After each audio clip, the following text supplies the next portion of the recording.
केदारनाथ विधानसभा के उपचुनाव का परिणाम आ चुका है।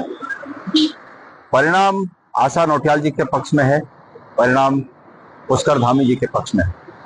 मैं आशा नौटियाल जी को उनकी इस जीत पर बहुत बहुत बधाई देता हूं और पुष्कर धामी जी को भी, माननीय मुख्यमंत्री जी को भी बहुत बहुत बधाई देता हूं।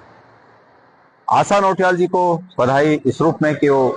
भारतीय जनता पार्टी की प्रत्याशी थी और उन्होंने विजय हासिल की, इसलिए उन्हें बधाई हो। और पुष्कर धामी जी को बधाई इसलिए कि यह चुनाव केदारनाथ विधानसभा वर्सेस पुष्कर धामी का चुनाव था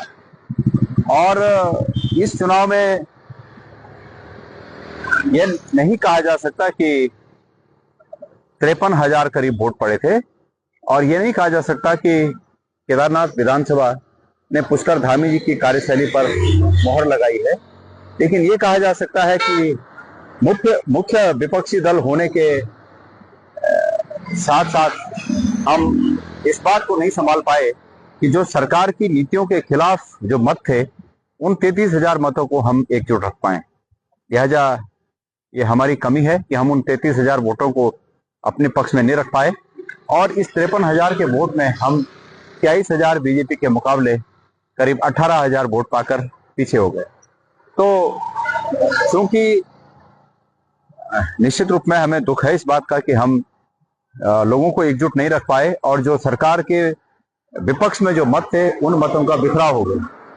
लेकिन ये भविष्य के लिए हमारे लिए भी एक सीख है कि इस प्रदेश की राजनीति में जो विपक्ष के वोटों का बिखराव होकर भारतीय जनता पार्टी सत्ता पर काबिज होती है, उसके लिए भी कुछ करने की आवश्यकता है, सोचने की आवश्यकता है। बहरहाल चूंकि आशा नौटियाल जी के लिए खुशी का मौका है और हम पुनः उन्हें बधाई देते हैं, पुष्कर धामी जी को भी बधाई देते हैं और उम्मीद करते हैं कि केदारनाथ में जनमानस ने जिन मुद्दों पर वोट दिया है, उन मुद्दों के संदेश को समझते हुए प्रदेश की सरकार अपने जो उनकी कार्य करने की शैली है, उस शैली में बदलाव लाएगी और वो बदलाव दिखेगा।